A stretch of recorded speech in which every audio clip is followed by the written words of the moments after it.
Subscribe कीजिए iota institute channel को और प्रेस कीजिए बेल आइकन को ताकि आपको मिल सके हमारा लेटेस्ट वीडियो सबसे पहले, और ये बिल्कुल फ्री है। Hello students and welcome to Iota institute online. और मैं मनीष आपको इस चैनल के through class 12th maths probability NCERT exercise 13.3 के सॉल्व्ड एग्जांपल्स सॉल्व कराने जा रहा हूं, जिसकी मदद से आप घर बैठे बैठे बोर्ड्स की तैयारी कर सकते हैं।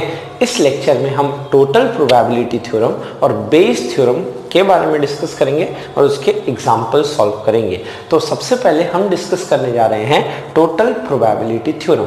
तो अगर आप अभी तक चैनल को सब्सक्राइब नहीं किए तो पहले चैनल को सब्सक्राइब कर लें और बेल नोटिफिकेशन जरूर दबा लें ताकि ऐसे डेली अपडेट्स में आपको वीडियोस मिलते रहें। तो चलिए बढ़ते हैं सबसे पहला थ्योरम टोटल प्रोबेबिलिटी थ्योरम पे बात करने। जैसे ये मेरा सैंपल स्पेस है और उसमें ये इवेंट ए है। इवेंट ए लेट्स से मैं डिफाइन करता हूं कि जैसे मुझे ऑफिस टाइम पे पहुंचना है। अब ऑफिस टाइम पे कैसे कैसे पहुंचा जा सकता है, लेट्स से अगर मैं बाइक से जाता हूं ऑफिस, तो ये रहा एक तरीका, ठीक है, जिससे मैं ऑफिस जा सकता हूं। ठीक है, ये इवेंट E1 हो गया जिससे मैं बाइक से जाता और ऑफिस टाइम पे पहुंचता। तो ये वो रीजन हो गया सैंपल स्पेस में। ये वो रीजन हो गया E2 सपोज ना, जिसमें मैं बाइक से जाता और टाइम से पहुंचता। ये वो रीजन हो गया सपोज जिसमें आप बाइक से जाते और टाइम से पहुंचते। तो ये वो रीजन आपका E3 हो गया। एंड वैसे ही यहाँ पे रीजन आ गया आपका E4। ऐसे करते करते सपोज हम बात करें कि ये हुआ E5 है ना, और ये लेट्स से सपोज हुआ E6 और ये हुआ आपका EN करते हुए। ऐसे n तरीके से हम ऑफिस टाइम पे पहुंच सकते थे। तो अगर मैं बोलता हूं A इवेंट होने की प्रोबेबिलिटी क्या होगी, what is the probability that मैं ऑफिस टाइम से पहुंचूं, तो हम क्या बोल सकते हैं A इवेंट होने की प्रोबेबिलिटी क्या होगी, A intersection E5, A intersection E6, A intersection E2, A intersection E1, A intersection E3, A intersection E4 and A intersection EN। इन सभी का क्या हो जाएगा, सम हो जाएगा। ठीक है, तो ये आपका सिंपली क्या हो जाएगा, इन सभी प्रोबेबिलिटीज का सम दिख रहा है।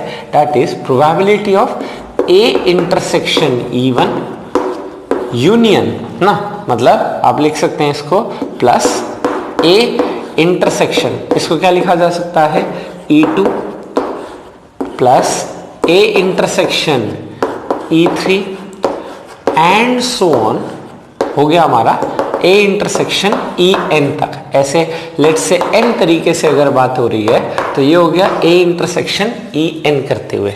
अब हम इस A इंटरसेक्शन E1 को हम कुछ इस तरीके से लिखने की बात कर रहे हैं कि ये A intersection let's say conditional probability से अगर मैं बोलता हूं तो A intersection E divided by, अगर मैं बोलता हूं PE, ये आपका क्या बन जाता है, this is defined as PA given that E event has already occurred. तो यहां से आप बोल सकते हो कि A इंटरसेक्शन E आपका क्या हो जाएगा, this is probability of A event A हो जाए, मतलब मैं ऑफिस टाइम से पहुंच जाऊं गिवन दैट मैं बाइक से आया हूं इनटू बाइक से आने की प्रोबेबिलिटी। ठीक है, तो इसी चीज को आप कुछ इस तरह से लिख रहे हैं कि probability of occurrence of event A, कि मैं ऑफिस टाइम से कैसे पहुंचूंगा, तो यहां पे मैं लिखूंगा A given E1 into PE1। Suppose कि मैं अगर ऑफिस बाइक से आता हूं तो टाइम से पहुंचूंगा इनटू बाइक से आने की प्रोबेबिलिटी प्लस। सिमिलर वे में लिखा जा सकता है, लेट्स से इस A इंटरसेक्शन E2 को उसी तरीके से लिख सकते हो A गिवन E2 इनटू, ये चीज हो जाएगा आपका PE2 करते हुए PE2 एंड सो ऑन। ये PEN को आप कैसे लिख सकते हो, A गिवन EN इनटू ये क्या आया PEN करके निकल के आया। इसी थ्योरम को आप नाम क्या देते हैं, टोटल प्रोबेबिलिटी थ्योरम। ये जो थ्योरम है यही थ्योरम हमारा टोटल प्रोबेबिलिटी थ्योरम है। जब आपसे पूछा जाए कि ये इवेंट हो जाए, एक इसके होने की प्रोबेबिलिटी बताइए, और ये अलग अलग तरीके से हो सकता है सपोज, तो ये आपका टोटल प्रोबेबिलिटी थ्योरम इस तरह से लिखेंगे, that is probability of occurrence event A. यहाँ ए है तो यहाँ सब में देख रहे हैं न्यूमरेटर में ए है।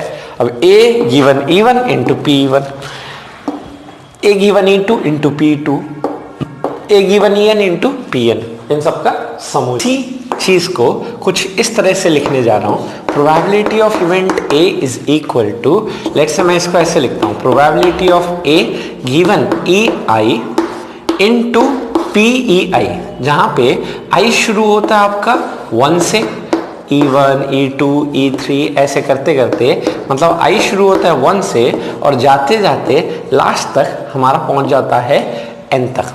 तो ये रहा आपका, है ना, उसी चीज को मैंने समेशन सीरीज के फॉर्म में कुछ ये लिख दिया।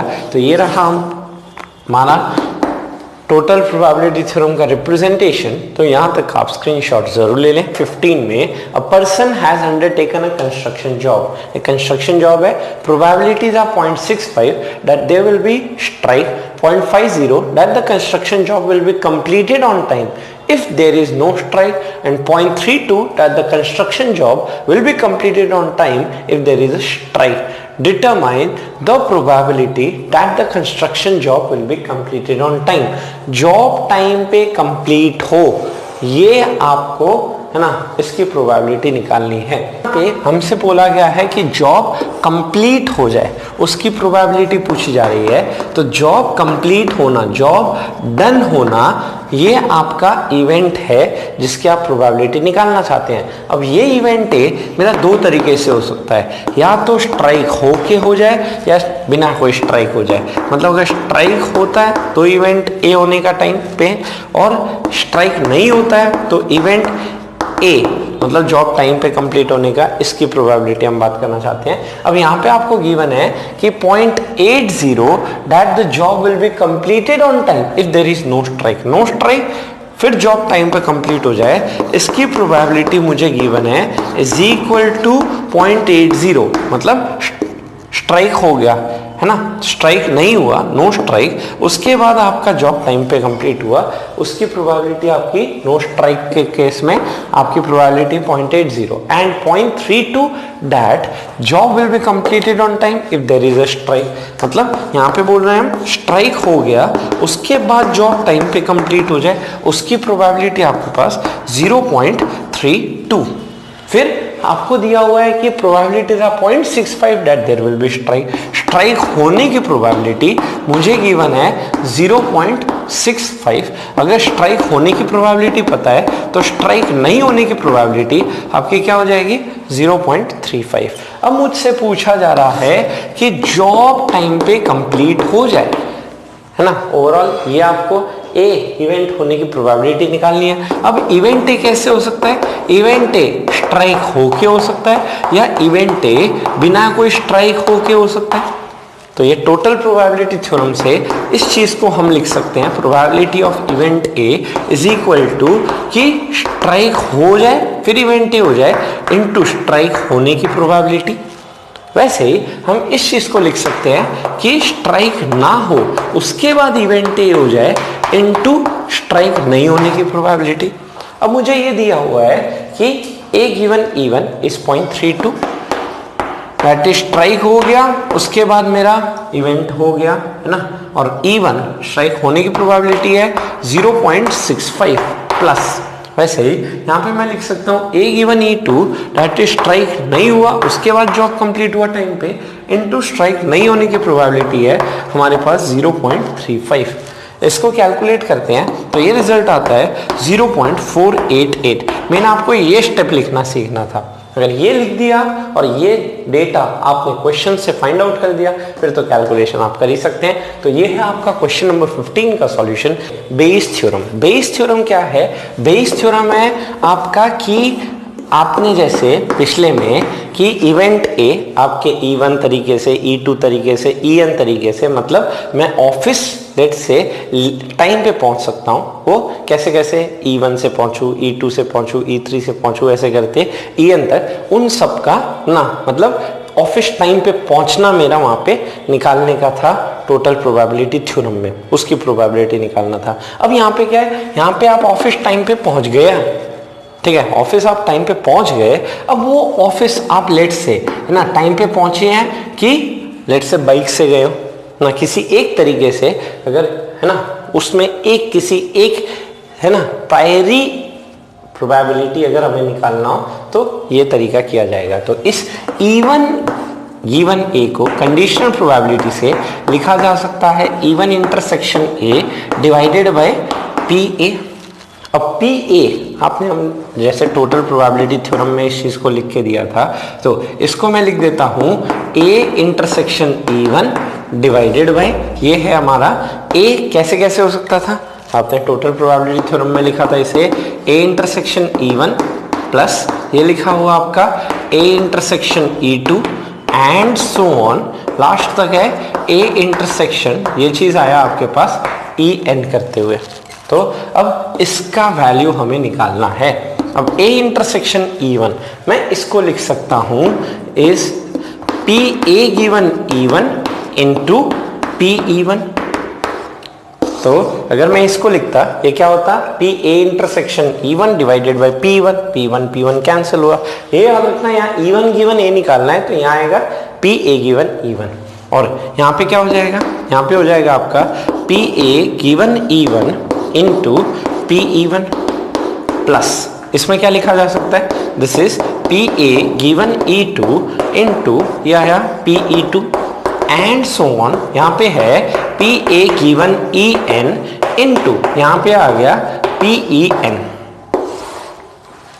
अब यहाँ पे हम क्या लिख सकते हैं, न्यूमरेटर में तो ये चीज बना हुआ आपका P A given E one into P E one और डिनोमिनेटर में इस चीज को लिख सकते हो summation P A given E I into P E I, जहाँ पे आई मेरा कहाँ से कहाँ वेरी कर सकता है, आई 1 से शुरू होके लास्ट एन तक जा सकता है। तो ये है आपका कि इवेंट ए हो गया, जॉब कंप्लीट हो गया सपोज, अब वो कंप्लीट हुआ है स्ट्राइक होके ना, लेट से है ना स्ट्राइक हो गई है ना, तो जॉब कंप्लीट हुआ, मैं जाके देखा कि भाई जॉब कंप्लीट हो गया जैसे प्रीवियस क्वेश्चन में। अब वो जॉब कंप्लीट हुआ है गिवन दैट वहां स्ट्राइक हुई हो, उसकी प्रोबेबिलिटी निकालनी है, तो उस थ्योरम को आप नाम क्या देंगे, बेयस थ्योरम। किसी एक तरीके से वो काम अगर हुआ हो, वो निकालना हो प्रोबेबिलिटी, तो उसके लिए हम निकालेंगे बेयस थ्योरम। अगर हमें काम पूरे होने की प्रोबेबिलिटी निकालनी है, वो है टोटल प्रोबेबिलिटी थ्योरम। यही दो थ्योरम को यूज करके हम इसके क्वेश्चंस करेंगे। तो आगे बढ़ने से पहले यहाँ तक क्वेश्चन नंबर आते हैं 16 में, bag 1 contains 3 red and 4 black balls while another bag 2 contains 5 red and 6 black balls. One ball is drawn at random from one of the bags. किसी दो बैग्स में से कोई एक बॉल निकाली गई है and is found to be red, और वो बॉल क्या निकल के आ गई, red. Find the probability that it was drawn from bag 2. तो यहाँ पे पूछा गया है कि बॉल रेड आ गई। अब ये प्रोबेबिलिटी बताइए कि वो बॉल रेड जो है वो मेरी सेकेंड बैग से आई हो। तो ये थ्योरम आपका कौन सा हो जाएगा, मतलब रेड अगर मुझसे पूछता कि रेड आने की प्रोबेबिलिटी बताइए, तो रेड आपका फर्स्ट से भी आ सकता था, रेड आपका सेकंड से भी आ सकता था, उसमें लगता है टोटल प्रोबेबिलिटी थ्योरम। पर यहाँ पे पूछा गया किसी एक है ना में से ये हुआ है, तो यहाँ पे ये आपका बेस थ्योरम का क्वेश्चन बन जाएगा। अब इसको आप कैसे लिखेंगे, ये चीज हो जाएगा आपका कंडीशनल प्रोबेबिलिटी थ्योरम से P2 intersection red divided by denominator में आएगा P रेड, और P रेड को मैं कैसे लिख सकता हूं, तो ऊपर वाला 2 इंटरसेक्शन रेड को मैं रेड इंटरसेक्शन 2, और नीचे P रेड, रेड आपका या तो फर्स्ट बैग से निकल के आया हो बॉल, या फिर आपका रेड इससे निकल के आया हो, सेकेंड बैग से निकल के आया हो रेड। अब इसको आप क्या लिख देते हो, यहाँ 2 गिवन रेड है तो यहाँ आप लगाएंगे red given 2 into P2 divided by. Similar way में यहाँ पे हम क्या लिखेंगे, तो ये क्या होगा, red intersection 2 by P2, P2 गया, ये आ गया। वैसे ही सिमिलर वे में आप इसे लिख सकते हैं red given 1 into P1 plus ये आएगा रेड गिवन 2 इंटू P2, तो ये बन गया रेड गिवन 2 इनटू ये आया मेरे पास P2। अब मुझे पता करना है कि ये दो बैग्स जो हैं उसमें से रेड आने की प्रोबेबिलिटी, वैसे सेकेंड बैग से मैं एक बॉल निकालता हूं, वहां से रेड आने की प्रोबेबिलिटी क्या हो जाएगी, टोटल बॉल्स आपके पास है 11 जिसमें से रेड बॉल्स है मेरे पास 5, तो ये हुआ 5/11। वैसे ही यहाँ पे जो है वही चीज यहाँ पे पड़ा हुआ है तो उसी को यहाँ रख दीजिए 5/11 प्लस। वैसे ही फर्स्ट बैग से अगर मैं रेड निकालता हूँ उसकी प्रोबेबिलिटी क्या होगी, तो टोटल बॉल्स है आपकी 7, उसमें से रेड आने की प्रोबेबिलिटी है आपके पास 3। अब इनटू मैं यहाँ पे करने वाला हूँ P2 है ना और P1 निकालने की, तो दो बैग में से एक बैग चूज करने का तरीका 50-50% चांसेस हैं, दैट इज 1/2 कि मैं रेड बैग को चूज कर लूं एंड 1/2 कि मैं फर्स्ट बैग को चूज कर लूं, 1/2 सेकेंड बैग को चूज कर लूं। इसको जब आप सिंप्लीफाई करेंगे एलसीएम लेके तो ये आएगा आपके पास 35/68। मेन ये कैलकुलेशन नहीं है, मेन आपको ये चीज समझना है ये आपने कैसे लिखा और ये सब वैल्यूज आपको फाइंड आउट करना यहाँ से वो मैटर करता है। तो ये है आपका क्वेश्चन नंबर 16 का सॉल्यूशन। यहाँ तक आप स्क्रीन नंबर 17 आते हैं। Given 3 identical boxes 1, 2 and 3। यहाँ पे बोला है ईच कंटेनिंग 2 कॉइन्स, सब में 2-2 कॉइन है। In box 1 both coins are gold coins, box 1 में दोनों कॉइन्स गोल्ड है, 2 gold coins. In box 2 both coins are silver coins, box 2 में दोनों सिल्वर कॉइन्स हैं। And in box 3 there is 1 gold and 1 silver coin, box 3 में 1 gold 1 silver coin है। A person chooses a box at random, कोई भी एक box choose करता है and takes out a coin, और एक कॉइन निकालता है। If the coin is of gold, यहां बोला गया है कि कॉइन मेरा गोल्ड आ गया, ठीक है। अब पूछा क्या गया है, what is the probability that the other coin in the box is of also gold. तो पहला कॉइन गोल्ड आ गया और दूसरा कॉइन भी गोल्ड ही है उसके अंदर, मतलब वो कौन सा बॉक्स होना चाहिए, फर्स्ट बॉक्स। मतलब पहला कॉइन गोल्ड आ गया, अब ये प्रोबेबिलिटी बताइए कि वो फर्स्ट बॉक्स से आया हो, तो ये किसका हुआ। अगर पूछता गोल्ड आने की प्रोबेबिलिटी बताइए, that is total probability theorem, पर यहां पूछा गया गोल्ड आ गया वो किसी एक बॉक्स से आया है, that is Bayes theorem question. तो ये हमारा लिखा जाएगा P1 intersection G divided by, नीचे है PG। अब मैं इसको लिख सकता हूं P1 intersection G divided by, आप लिख सकते हैं इसे PG। कैसे गोल्ड आ सकता था, या तो फर्स्ट से आ जाए या मेरा गोल्ड सेकंड से आ जाए या मेरा गोल्ड किससे आ जाए, थर्ड से आ जाए, इस तीनों की प्रोबेबिलिटी का सम। अब हम यहाँ क्या लिख सकते हैं कि अगर मुझे यहाँ 1 गिवन G पूछा है, मतलब गोल्ड आ गया वो फर्स्ट बॉक्स से आया हो, तो यहाँ पे आप क्या करेंगे इसका उल्टा, that is gold given 1 into इसको लिख देंगे P1। अब नीचे क्या करेंगे, नीचे हम लिखते हैं गोल्ड गिवन 1 इनटू ये है आपका P1, फिर प्लस यहाँ पे क्या लिखते हुए, यहाँ पे हम लिख रहे हैं इसे कि गोल्ड गिवन 2 इनटू यहाँ क्या पड़ा है P2।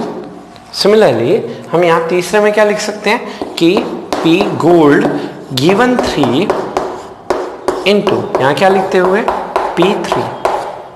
अब मैं बोलता हूं कि फर्स्ट बॉक्स चूज करता हूं और फर्स्ट बॉक्स से गोल्ड आने की प्रोबेबिलिटी, तो फर्स्ट बॉक्स में तो दोनों गोल्ड है, तो टोटल कॉइन्स 2 जिसमें से डिजायरेबल 2।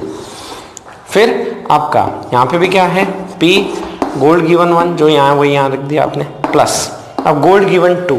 सेकेंड बॉक्स में टोटल कॉइन्स कितने हैं आपके 2, जिसमें से गोल्ड कितने हैं 0, प्लस तीसरे बॉक्स में आपके टोटल कॉइन्स कितने हैं 2, जिसमें से डिजायरेबल मतलब गोल्ड कितना है 1। अब तीन बॉक्स में बॉक्स 1 सिलेक्ट करने की प्रोबेबिलिटी कितनी हो जाएगी 1/3। तीनों बॉक्स इक्वली चूज कर सकता हूँ। वैसे ही नीचे 1 बॉक्स चूज करने की प्रोबेबिलिटी 1/3, यहाँ पे 2 बॉक्स चूज करने की प्रोबेबिलिटी मेरी कितनी हो जाएगी 1/3, और थर्ड बॉक्स चूज करने की प्रोबेबिलिटी मेरी कितनी हो जाएगी 1/3। अब इसे मैं सिंप्लीफाई करता हूँ, ये 0 हो गया। अब यहाँ पे एलसीएम लेता हूँ तो ऊपर मेरा क्या है, ऊपर है मेरा 2, यहाँ पे नीचे एलसीएम हो गया आपका 6, यहाँ पे आएगा 2 और यहाँ पे आएगा 1, तो 2 + 1 विच इज इक्वल टू 2/3। तो हम क्या कह सकते हैं कि गोल्ड आ जाए, और वो गोल्ड आ गया उसके बाद वो फर्स्ट डब्बे से आया, उसकी प्रोबेबिलिटी कितनी है विच इज 2/3। तो ये है आपका क्वेश्चन नंबर 17 का सॉल्यूशन। यहां तक आप स्क्रीनशॉट लें। क्वेश्चन नंबर 18 आते हैं। Suppose that the reliability of HIV test is specified as follows. Of people having HIV, 90% of the test detect the disease, but 10% go undetected. Of people free of HIV, 99% of the tests are judged HIV negative, but 1% are diagnosed as HIV positive. From a large population of which only 0.1% have HIV, one person is selected at random, given the HIV test, and the pathologist reports him or her as HIV positive. What is the probability that the person actually has HIV?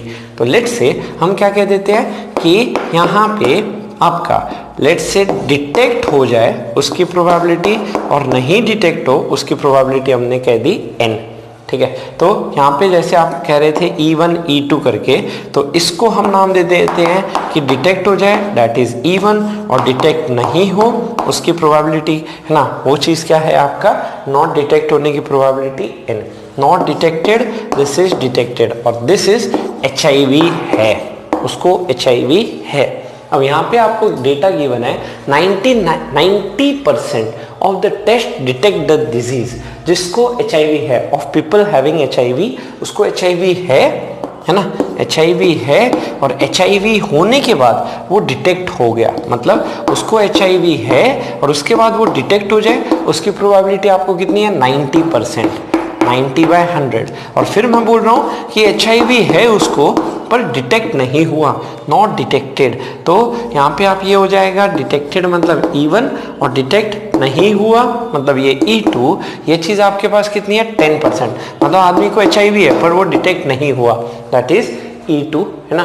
तो ये हो गया of people free of HIV 99% of the test are just HIV negative, मतलब जिनको HIV नहीं है, HIV नहीं मतलब A कॉम्प्लीमेंट, ठीक है, HIV नहीं है ना, HIV negative 99% of the test detect as HIV negative, मतलब उसको HIV नहीं है। तो यहाँ पे नॉट डिटेक्ट हो गया, तो हम बोल देते हैं कि आदमी को HIV नहीं है, उसके बाद वो है ना डिटेक्ट हो गया कि HIV नहीं है, मतलब यहाँ पे हम बोल सकते हैं कि नॉट डिटेक्टेड ना, HIV इज नॉट डिटेक्टेड, मतलब ये हो गया आपका E2। इसकी प्रोबेबिलिटी है मेरे पास 99%। फिर हम बोल रहे हैं कि एंड 1% आर डिagnosed एज HIV पॉजिटिव, मतलब HIV नहीं है पर डिटेक्ट हो गया भाई उसको कि HIV है, मतलब ये हो गया आपका E1 करके। ये है आपका 1%, मतलब HIV है ही नहीं पर कुछ आपका इंस्ट्रूमेंट खराब होने की वजह से उसको डिटेक्ट हो रहा है कि HIV है, दैट इज PA है ना, नहीं है पर HIV डिटेक्ट हुआ पॉजिटिव 1% है। From a large population of which only 0.1% है HIV ना, एक पॉपुलेशन में HIV कितनों को बोला गया है 0.1% को HIV है एक पॉपुलेशन में से। अब यहाँ बोला गया है द पैथ है ना, 1% सिलेक्टेड एट रैंडम, किसी एक आदमी को सिलेक्ट किया गया, given the HIV test and pathologist reports his or her as HIV positive, मतलब डिटेक्ट किया कि उसको HIV है, पॉजिटिव रिजल्ट आया, डिटेक्ट हुआ। डिटेक्ट होने का मतलब पॉजिटिव रिजल्ट आ जाना और नहीं डिटेक्ट होने का मतलब कि उसको नेगेटिव रिजल्ट आ जाना।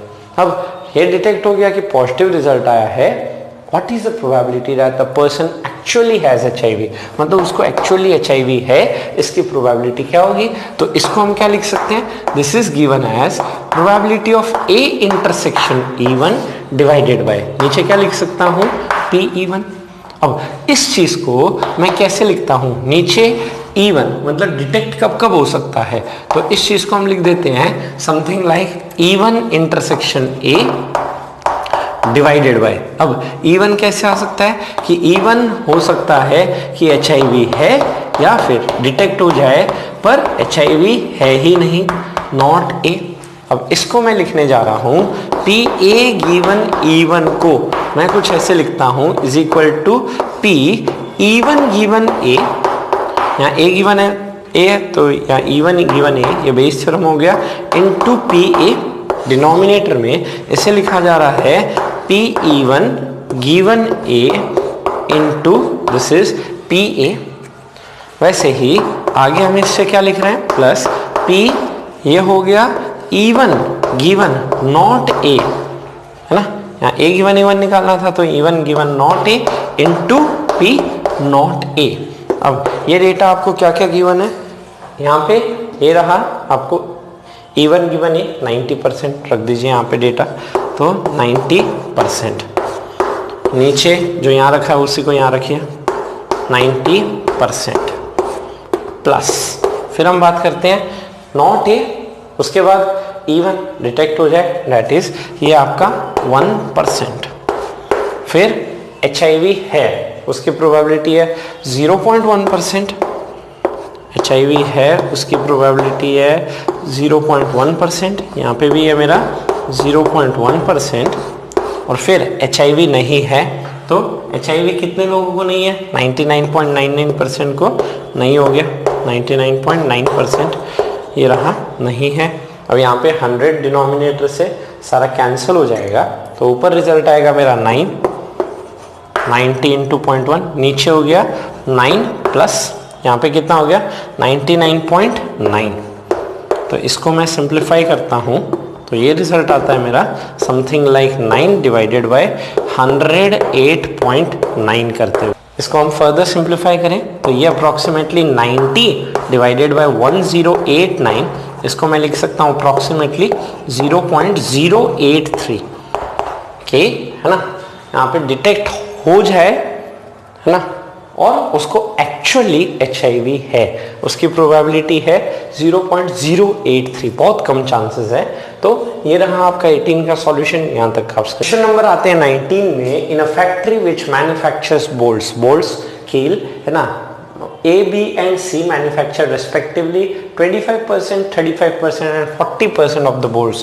पूरे मार्केट का 25% बोल्ट A प्रोड्यूस कर रहा है, 35% of the bolts B produce कर रही है कंपनी, और 40% आपके C मशीन प्रोड्यूस कर रहे हैं। Of their outputs 5, 4 and 2% are respectively defective bolts. इसका 5% टोटल का डिफेक्टिव बोल्ट्स है, इसके 4% टोटल का डिफेक्टिव बोल्ट्स है, और इसके 2% टोटल के डिफेक्टिव बोल्ट्स हैं। अब यहाँ लिखा है a bolt is drawn at random from the product, किसी में से एक बोल्ट निकाला from the product found to be defective. वो बोल्ट क्या आ गया, डिफेक्टिव आ गया। अब यहाँ पे वो बोल्ट डिफेक्टिव आ गया। अब पूछा गया what is the probability that it is manufactured by machine B. अब इसकी प्रोबेबिलिटी बताइए कि वो बी मशीन से आया हो। तो ये किसी एक ना, अगर मुझे पूछता डिफेक्टिव बोल्ट आने की probability that is total probability theorem, पर डिफेक्टिव बोल्ट आ गया, अब वो मशीन बी से आया, किसी एक से हुआ हो, उसकी प्रोबेबिलिटी निकालनी है, तो ये हो गया बेस थ्योरम का क्वेश्चन। तो इसको आप लिख सकते हो something like B intersection D divided by P defective. अब वो डिफेक्टिव जो है वो कहाँ से आ सकता है, ए से आ जाए, बी से आ जाए, फिर सिमिलरली डिफेक्टिव मेरा सी मशीन से भी आ सकता है, और ऊपर आपका डिफेक्टिव डी से आ जाए। अब इस चीज को हम क्या लिखते हैं, यहाँ पी बी गिवन डी निकालना है, तो इसीलिए मैं यहाँ बी इंटरसेक्शन डी को लिख सकता हूँ D given B into P B. वैसे ही नीचे इसको क्या लिखा हुआ है, defective given A into P A. इस चीज को लिख सकते हैं डिफेक्टिव गिवन बी इंटू ये है पी बी, प्लस लास्ट वाला आपका डिफेक्टिव गिवन सी इंटू ये है हमारे पास पी सी। अब यहाँ पे डिफेक्टिव गिवन बी, बी से डिफेक्टिव आ जाए उसकी प्रोबेबिलिटी है मेरी 4%। फिर यहाँ जो है वो यहाँ रखना आपको, तो प्लस ये है 4%। फिर आप क्या करते हैं, फिर डिफेक्टिव गिवन ए से डिफेक्टिव आने की प्रोबेबिलिटी ये हो गया 5%। फिर यहाँ पे सी से डिफेक्टिव आ जाए, इसकी प्रोबेबिलिटी है 2%। फिर बी मशीन का बोल्ट आ जाए ना, बी मशीन का बोल्ट 35%, टोटल आउटपुट का 35% बी मशीन प्रोड्यूस कर रहा है, यहाँ पे भी बी मशीन का आउटपुट 35%। फिर ए मशीन का output 25% of the total bolts 25%। फिर सी मशीन का टोटल आउटपुट में 40% कंट्रीब्यूशन, तो 40%। अब इसको सिंप्लीफाई करता हूँ तो this is 40% of the total output 100 denominator का कैंसिल करते हुए न्यूमरेटर में 4 इंटू 35 विच इज 140, डिनोमिनेटर में 5 इंटू 25 125 प्लस ये है 140 प्लस 40 इंटू 2 इज आपका 80। तो न्यूमरेटर में है 140, डिनोमिनेटर में आपका आएगा 5, फिर 6 8 14 1 2 एंड 1 3। अब इसको थोड़ा सिंप्लीफाई कर लीजिए, लेट्स से कैंसिल हो जाएगा 5 से, तो 5 28 जा और डिनोमिनेटर में 5 69 जा। अब ये रहा आपका 28/69। तो क्वेश्चन नंबर 19 का आंसर 28/69। यहाँ तक आप स्क्रीनशॉट ले लें। 20 पे a doctor is to visit a patient. From the past experience, it is known that the probabilities he will come by train, bus or scooter or other means of transport are respectively 3/10, 1/5, 1/10 and 2/5. The probabilities that he will be late are 1/4, 1/3 and 1/12 if he comes by train, bus or scooter respectively. But if he comes by other means of transport, that he will not be late. When he arrives, he is late. What is the probability that he comes by train? तो मुझसे क्या पूछा गया है कि वो पहुंचा patient के पास और वो लेट हो गया। He arrives, he is late. What is the probability that he comes by train? इसकी क्या probability है कि वो ट्रेन से आया हो। तो ये आपका लेट आने की प्रोबेबिलिटी पूछी जाती तो वो होता टोटल प्रोबेबिलिटी थ्योरम, पर यहाँ पूछा गया है कि वो लेट ट्रेन से आया है, उसकी प्रोबेबिलिटी बताइए।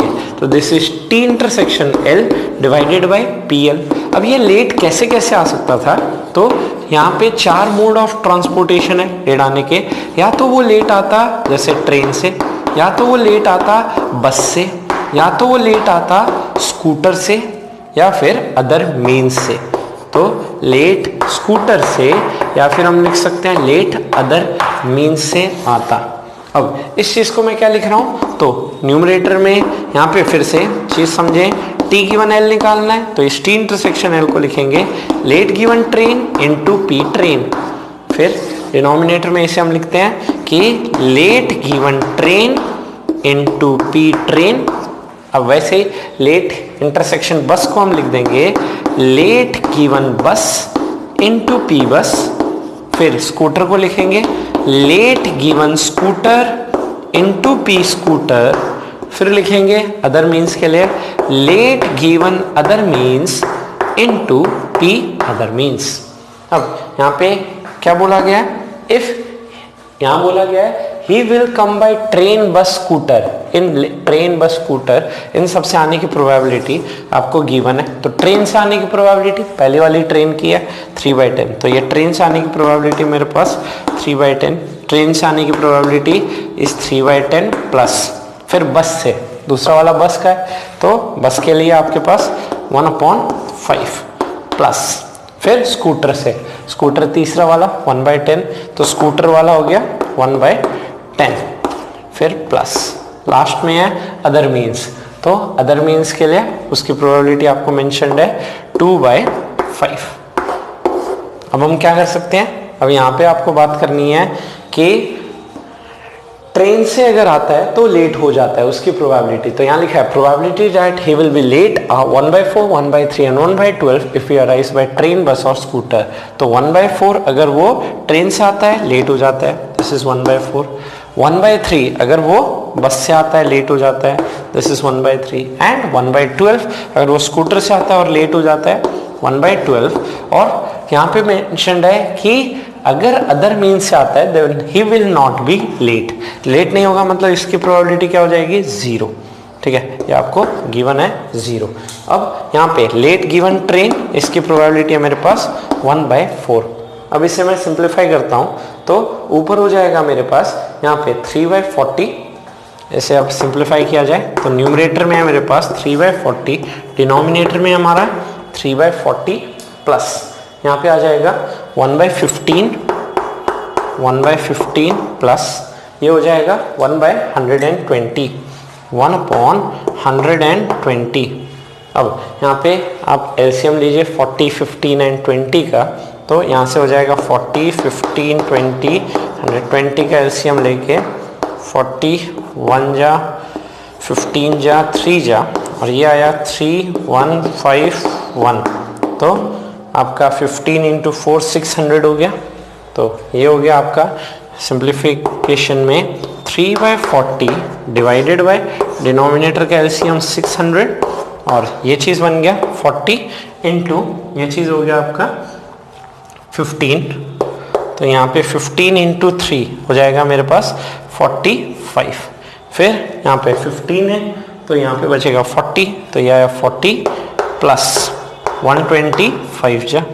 अब इसको मैं सिंप्लीफाई करता हूँ तो 415 न्यूमरेटर में गया 45 और डिनोमिनेटर में आपका बचा है 45 90, तो 45/90 विच इज़ योर 1/2। तो अगर वो लेट हो गया और अगर वो ट्रेन से आया उसकी प्रोबेबिलिटी है 50%, 1/2। तो ये आपका क्वेश्चन नंबर 20 का सॉल्यूशन। यहाँ तक नंबर 21 में man is known to speak truth 3 out of 4 times. Truth कहे उसकी प्रोबेबिलिटी कितनी है 3/4, ये ट्रुथ कहने की प्रोबेबिलिटी है। और फॉल्स कहने की प्रोबेबिलिटी कितनी हो जाएगी, तो ट्रुथ नहीं कह रहा तो फॉल्स कहेगा 1/4। ही थ्रोज अ डाई फेंकता है and reports that it is a 6, और कह रहा है कि वो 6 है, ठीक है। अब यहाँ पे पूछा है what is the probability that it is actually a 6, तो मैं कह देता हूँ A that he reports it as 6। उसने कहा 6 आया, अब इसकी क्या प्रोबेबिलिटी है कि एक्चुअली 6 आया हो, मतलब उसने कह दिया कि 6 आया। अब इसकी क्या प्रोबेबिलिटी कि वो ट्रुथ कह रहा है, तो इसको हम क्या लिख सकते हैं, ये हो गया मेरा truth intersection A divided by P A. अब वो 6 दो टाइम पे कह सकता था, या तो एक्चुअली 6 आया हो मतलब वो सच बोल रहा हो ए इंटरसेक्शन ट्रुथ, या तो 6 नहीं आया हो वो फॉल्स कह रहा हो। तो ऊपर इसी ए इंटरसेक्शन टी लिखते हुए अब इसको हम क्या लिख सकते हैं, यहाँ पे मुझे truth given that he reports 6 इसकी प्रोबेबिलिटी निकालनी है, तो यहाँ टी गिवन है तो यहाँ आप लिखेंगे बेस थ्योरम के हिसाब से A given T into P T. वैसे ही डिनोमिनेटर में लिखा जाएगा इसको P A given T into P T plus, वैसे इसको लिखेंगे probability A given false into this is P false. अब ट्रुथ की प्रोबेबिलिटी आपको दे रखी है 3/4, दिस इज 3/4। वैसे ही यहाँ पे ट्रुथ कहने की प्रोबेबिलिटी है 3/4 प्लस फॉल्स कहने की प्रोबेबिलिटी है 1/4। अब बात करते हैं दिस, ट्रुथ कह रहा है उसके बाद 6 आ जाए, मतलब 6 आया होगा तब ट्रुथ कहेगा।